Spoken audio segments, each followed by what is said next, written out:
Thank you for joining Bowtech Live and the Nate Zielinski Podcast. This is all about education, scouting, building patterns, and being successful on public land in a do-it-yourself style hunt. A huge thanks to all of our partners, including Bowtech Archery, Diamond Archery, Excalibur Crossbows, Vortex Optics, Ford Trucks, Slumberjack, Bass Pro Shops of Denver, Mr. Heater, Turkey Creek Studios, Ripcord Rest, Tight Spot Quivers, and Black Gold Sights. Join us every Monday night live at 7 p.m. Pacific on the Bowtech Archery or Nate Zielinski Facebook pages, bowtecharchery.com, and or the Nate Zielinski YouTube channel. And remember, tag and share this live feed with your friends and bring your big game questions. And here's your host, Nate Zielinski.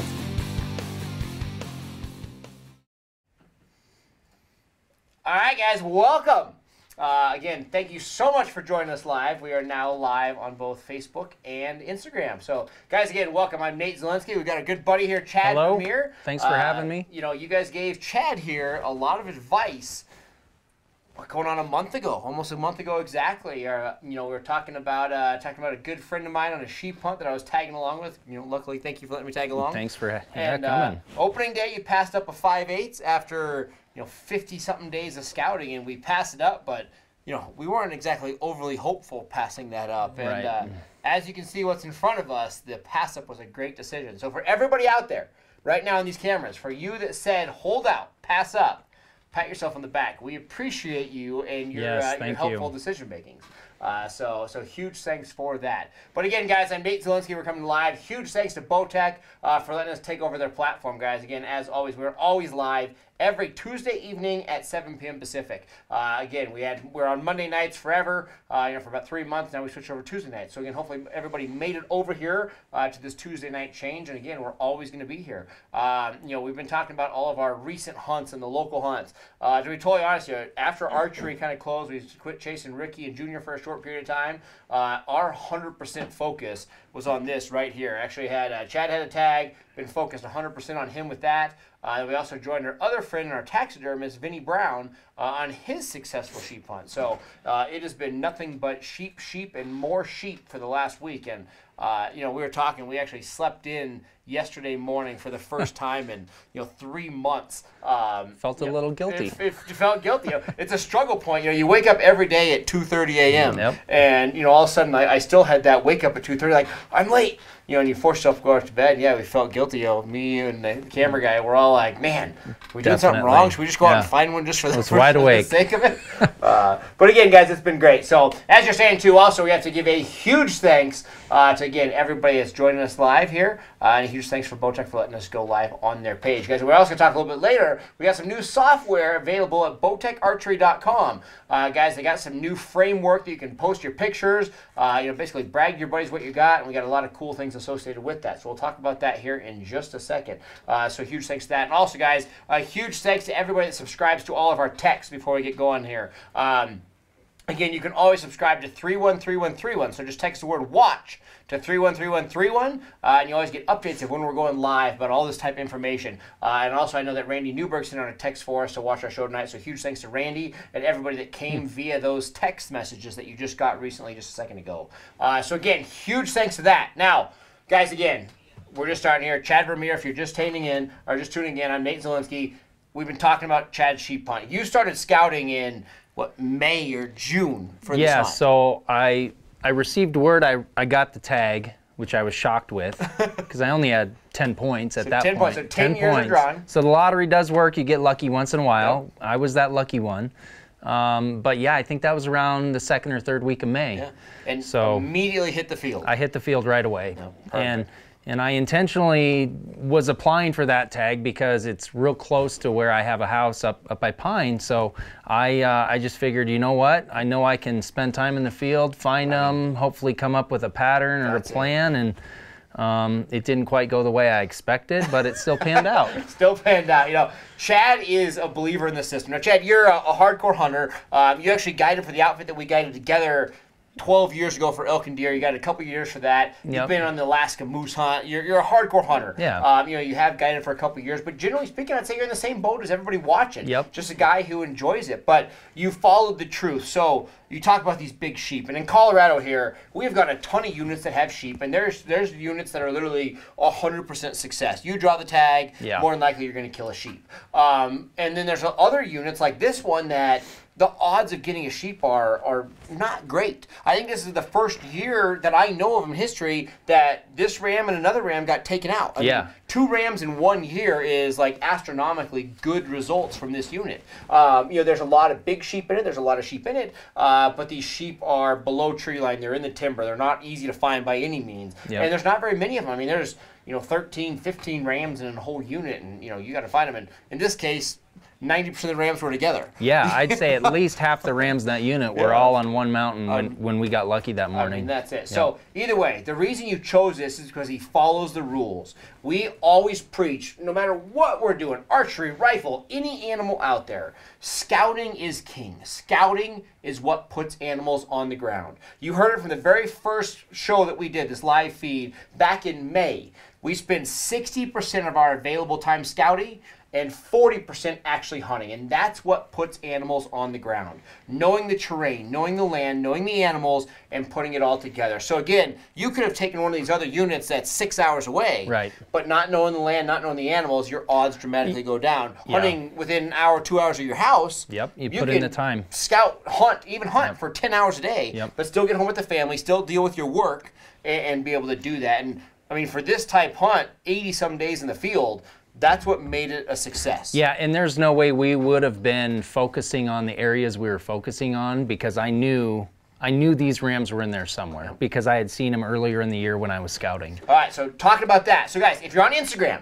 right now, you got a couple seconds. Jump over to bowtecharchery.com. Jump over to the Bowtech Facebook page. Jump over to Nate Zielinski's Facebook page, Tightline Outdoors Facebook page, any of them. But jump over because we're going to throw some videos. So again, you got just a second. Jump over because we cannot play that video on Instagram. So again, we apologize about that. But guys, we're going to play some footage right now. This footage here, when is this video coming out, Chad? I took that the morning of July 3rd. So that's July 3rd, guys. So you're watching this video right now, and literally July 3rd is when he found this band of rams. And we talked about this situation early in the season when I was talking about his hunt. He wasn't with us. But in this unit, these animals this time of year actually dropped down. That was some heat of the summer. They actually came to lower elevation instead of higher elevation looking for water. Yep. At that point in time, that was right before all of our rains started raining. So June started to dry things up. By early July, these animals came off the high country, were hanging down in river bottoms, and we were excited at that point. Oh, yeah. We're like, hey, there's 9 rams here, and if you see that ram, the ram just to the behind it, we'll pan to it here again in a second, is actually this particular ram that's right in front of us on this table. But with that being said, that this type hunt, we're like, man, they're right here. That's him right there. You see on the screen, that was the ram that we just had on the ground.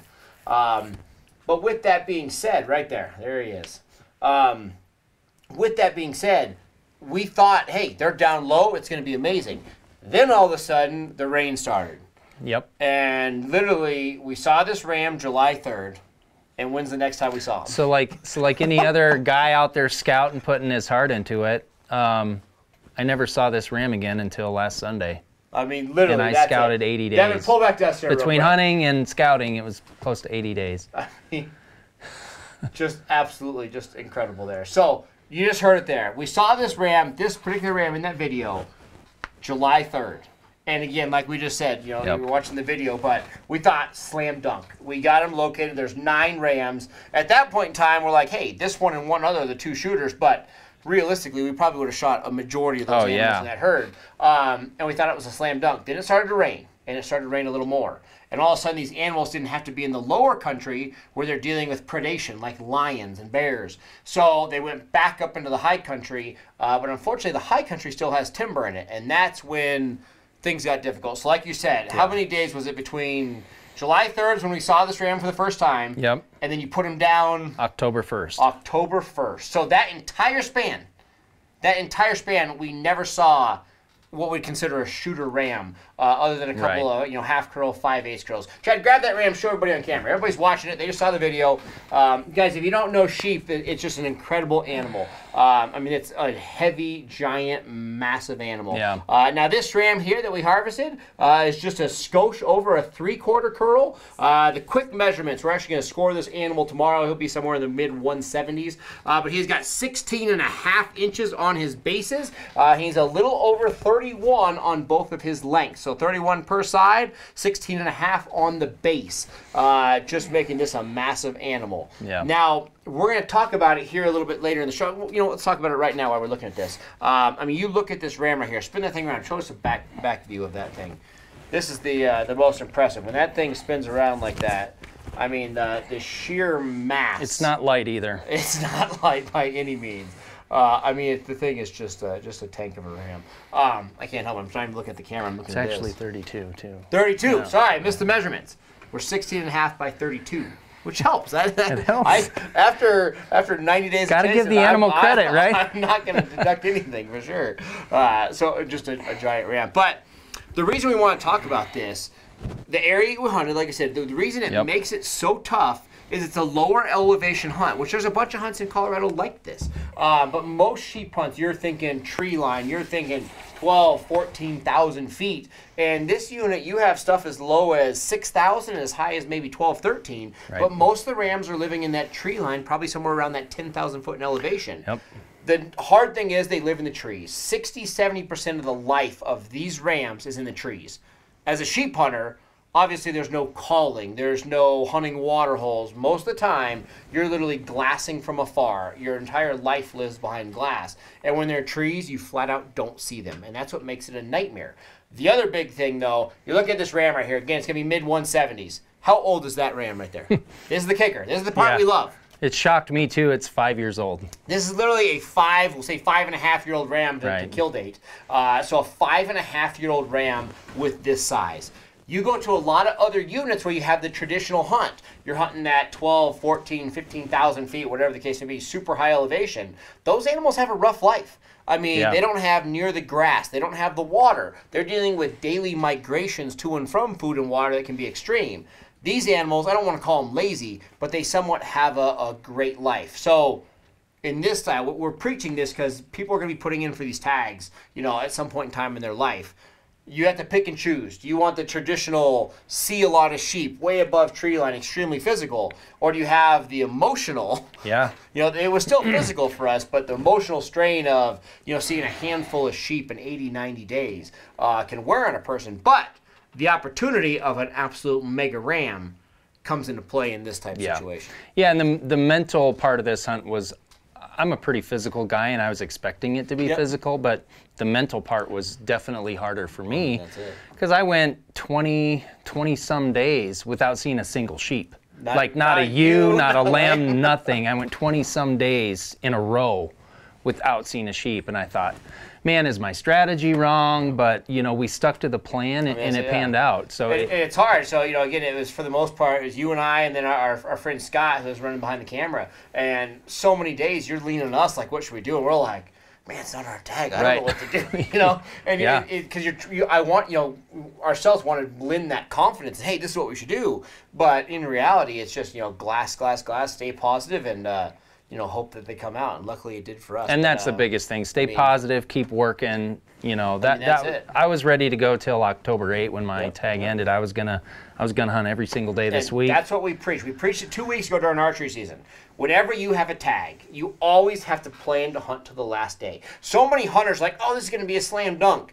You're never going to have the fullest hunt possible. You're never going to have the true results you're looking for unless you plan the entire season. So every hunt, every tag that I've ever had, I plan on hunting until closing light on the last day. If you get it done sooner, total bonus. But you always have to plan on going to the very last second. That's what makes success. Now, Chad, while we got some time here, we're going to cut our show just a little shorter tonight. But I want you to walk through the final moments, because this is the exciting part. So we glassed and glassed and glassed. Now, a couple days before this, we put this animal down on Sunday. Come, say, Thursday or Friday, we were actually glassing the rocks where we saw a smaller sheep. You have that smaller sheep on here, Devin? We're going to give Devin a second. I'm changing up his rotation of his videos. But we're going to pull up a smaller sheep. This one? Nope. Yeah. That's used. Oh, yeah, sorry. Go back one. The back one. That one right there. All right, guys. We're playing a clip right now. You're going to jump to it of the smaller ram. Guys, we showed you pictures of this ram during one of our live feeds. Again, this is going to be a 5/8 curl ram mixed in there. Again, by no means a big ram. But either way, so you saw that 5/8, that half curl. We saw that opening day. Opening day. And we were like, man, you know, we haven't seen an animal in 20, 30 days, but here's some smaller rams. It's going to happen. And I came on Facebook and we're like, we know the odds aren't good in this unit. Should we just shoot that one? Well, you thought about it pretty hard. Yeah. We passed them up that first day. I came to you guys on all the social feeds, asked should we shoot this, and everybody said no, and we had no problem passing it. We went on. Yep. Now, like Thursday, 3-4 days before you put this one down, we were looking at those same rocks going, please, we haven't seen anything in 20-something days. Yeah. Step out, you 5/8 curl. Right. The times have changed, and thank goodness the 5/8 did not come back out. He did not show up. We were very mentally beat up at that point in time. And then we said, you know what? Those sheep have to be back somewhere in the vicinity where we saw them. We knew that this big sheep in that big herd that you saw originally was doing this like 3-mile circle, 5-mile circle. Yeah. And we had everything we could educational-wise to try to stalk them and figure it out. And we knew they were somewhere there. And we went back and glassed them one more time Sunday. Poof, there they were. Yep. All right, now walk through the hunt. So we see them, and what were we usually a mile away when we first spotted them? Yep, something Maybe like just a little that. less than that, and watched them until they bedded down, and then it was go time. And I actually backed up quite a bit just to glass, so you and camera guy kind of proceeded as quiet as possible. Yeah. And I want to hear the whole story again. Yeah, so we spotted them pretty early in the morning, watched them for a little while. They were pretty calm, really relaxed. They started bedding down, moving around a little bit. So there was pretty steep, rocky, cliffy stuff. So there were a couple little chutes where timber kind of fed up into these shelves. So Scott, the cameraman, and myself decided to leave you guys back at the trucks and, kind of make sure they weren't moving somewhere we didn't know about. And we were literally scaling up rocks with packs and guns. Climbing, pushing each other, getting to where we had to be. But we finally got into a position where, like, mentally I knew from where we were glassing, I was pretty close to within 100 yards. Okay. And I wasn't going to get a shot from anywhere else but there. So I kind of find this little shelf that seemed halfway safe to kind of belly crawl out on. Safe. Sheep hunting is where you always say safe, so you don't fall off a cliff. Yeah, so I left my gun back and my pack actually back. My pack was actually down below us about 50 yards. I dumped it. I was like, I don't want to deal with that thing. Left Scotty with my gun for a second while I kind of belly crawled out to see where these sheep were exactly at. And I had to scan for a little bit, and then when I just looked a little bit more extreme behind me, we ended up being a little bit farther right than I expected. Okay. So they're like right here, looking down on you. Like literally right there. I saw 3 of them, and when they're looking down like they do all the time, I'm like, crap, they're looking straight at me. And so I stayed there for a little bit, tried to come up with a plan. There was no way I was going to get my gun in a position. I mean, it's a cliff. Like, yeah, like you right over here, 50 feet, you're done. I had 18 inches I was laying on, and that was it.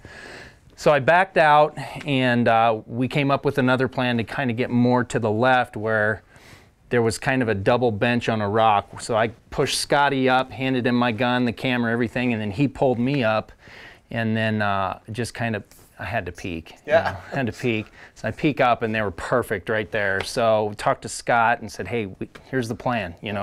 You get back behind me, get the camera out, just go real slow, get him in the camera, and then as soon as you're set, I'm going to pop up, lay my gun over the rock, get him in the scope, and I'm going to squeeze off. Because I knew the big one, this one, was laying to the left looking up. So I knew he would be the last one to jump up, was my thought, and it was perfect because that's what I wanted. So we get up, everything's set, I pop up, I squeeze one off. Now, just real quick, before we talk about this, so I'm listening to everything, and I've got a phone scope, and I'm getting ready to try to film it on this, and Scott, our main camera guy, goes, okay, Chad, when I'm ready and got it all on film, I'll say ready. And Chad goes, okay. Okay. So Scotty's trying to focus. I'm trying to focus. We're 8 seconds from being focused, and boom! Got a little excited. Got a little excited. Yeah. But either way, so we're going to tell you what happened here in a second, but how many of you think about angle compensation? Everybody thinks about it with the bow. Do you think about it with a rifle? How extreme and how important is angle compensation? Yeah. So you squeeze the trigger. So do your homework. 300 Ultra Mag. So all I'm going to say, 100 yards away. Do your homework, because I thought about it, Yep. because I had a conversation with you before I left the truck, and yeah, I missed. I shot about 3 inches over its back. He missed this ram looking about like this as he's shooting at it Yeah. at 100 yards after 80 to 90 days of scouting. Yeah. You want to talk about a throw-up moment? Yeah, you were probably still adrenaline packed. It's more a throw-up moment for me. Yeah, I was pretty upset, but Rock exploded to the moon. Yep. Rock right behind him exploded. He jumps up, runs to the left. The lucky part is it was very cliffy right above him. So I knew with the way he came out that he would have to clear this one little, I don't know, chute. Yeah, a little chute that he was in. And I had a couple glimpses of him. He stopped up on a rock. I got him in my scope. And then right when I could tell he was just getting ready to jump, so I squeezed it off midair and got him right in the neck, luckily. But I did aim low. I aimed at like his knees that time. Yep. You know. So the first shot bedded. You knew shooting up here at a severe angle. And it was severe, yeah. You're going to be, you're shooting at 60%. And you knew your gun sighted at 200, so you put it literally, on his belly? I put it where his belly was laying on the rock. That's where I put my crosshairs. That's where you put the crosshairs. And you missed by 25 inches? Yeah, probably. At least? 22 to 24, somewhere in there. So literally, we had a 2-foot or greater variation in shot placement from where you thought, or where it should have been according to crosshairs, due to severity of angle. Yeah. Luckily, he gave you another shot. Luckily. And we're sitting here talking about the good old days. Now, again, it was a throw-up moment when you missed that first shot, but it all worked out. The idea behind this, let's throw here to we have the dead sheep there. Devin, let's throw to some pictures of this monster right here. There it is, guys. You can see it. The country that we were in, the mega sheep. Again, everything happened way below that in some steep country. We're going to throw to one more clip here real quick. I want to show the cliff section that we were hunting in just to show what these rams are living on. A lot of times you get into these situations where you can't even take a shot because your animal will get crippled on the way down. But you look right there, guys. This is a 35-second clip of the exact country that we're hunting these rams in. And a lot of times you're literally below them. I mean, to where you're looking straight up. I mean, vertically straight uphill at these sheep in this type of country that we're hunting in. Yeah, and look at how well they blend into those rocks when they're not moving. That's why you got a glass. You might, if they're bedded down, you might glass for 5 hours and never ever pick them up. Yep. And then you're just looking for that one moment where one sneezes, where one has to scratch its leg. Yep. And all of a sudden they pop up and you can get that visual objective of that. Yeah. But we just want to talk about the severe angle. So, guys, we're going to run out of time here, but I want to talk really quick about that angle compensation. This is your learning point of the night. Again, we're talking about Chad's hunt.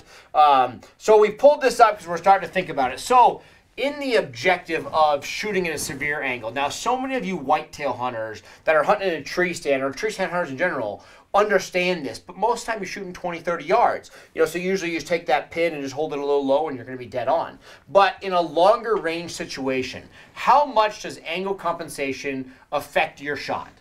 So many of us don't think about this. I mean, again, we think about it a little bit, but I don't think any of us really know the extremes. And luckily, this sheep hunt taught us both a lot. We looked into it a little more. I knew it was drastic, but I didn't even know it was as drastic as it was. And the big compensation I think that a lot of people don't think about is up and down are almost identical. Now, shooting up, you're not going to be quite as severe as down, but it's like 0.5% off. So literally, whether you're shooting directly above you or directly below you, your pins or your sight fixture are going to be the exact same. So we're going to talk about here, let's say you're shooting 100 yards, okay? 100 yards with the bow, 100 yards with the rifle. At a 60-degree incline, so 60%, 60-degree incline, what you're shooting at is about what we were at. You're literally going to use half of those pins. So if you have a 100-yard sight on your bow and you're shooting at 60 degrees, you're literally going to use a 50-yard pin, both up and downhill. That's the thought process. How many people think of that? Yeah. I mean, people are like, oh, it's 100 yards. I know I'm shooting straight up. Let's use 80.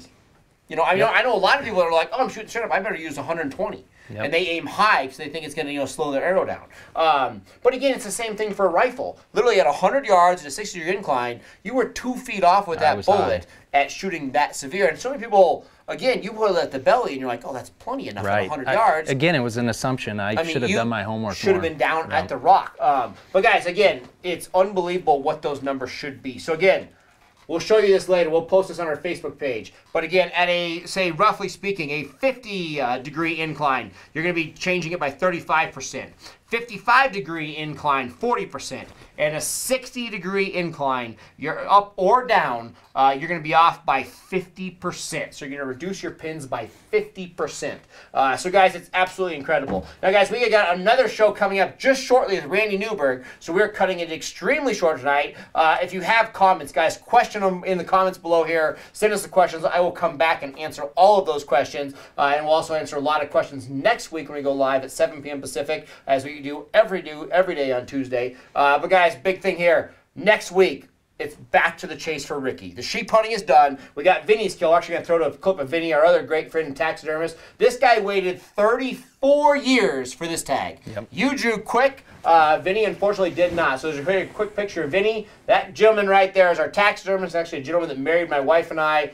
Family friend to the end, and he waited 34 years for that sheep right there. But again, the sheep is now done. We're now booked to focusing next, I think, Wednesday. We're going to be doing a live hunt for some pronghorns. So guys, we're going to have some live footage next week of 2 pronghorn hunts in eastern Colorado, and then from that point on, it is all about Ricky. Devin, if people are just brand new and they haven't seen it, let's throw to Ricky. Devin, our producer's throwing you up a little shot of Ricky. Guys, again, this is a quick shot of the Mega Bull that as of a week from this coming Saturday is back on the menu, and we'll be back chasing him. So guys, the saga of Ricky Jr., Larry continues very shortly. So next Tuesday, we're going to be talking about the pronghorn hunt. We'll also be talking about the chase and the back to the options of chasing Ricky, guys. Also, make sure you go to bowtecharchery.com. You got to check out this new framework for all your pictures. It's a great way to share your pictures, get involved with Bowtech Archery, tag Bowtech Archery, guys. There's going to be some great swag,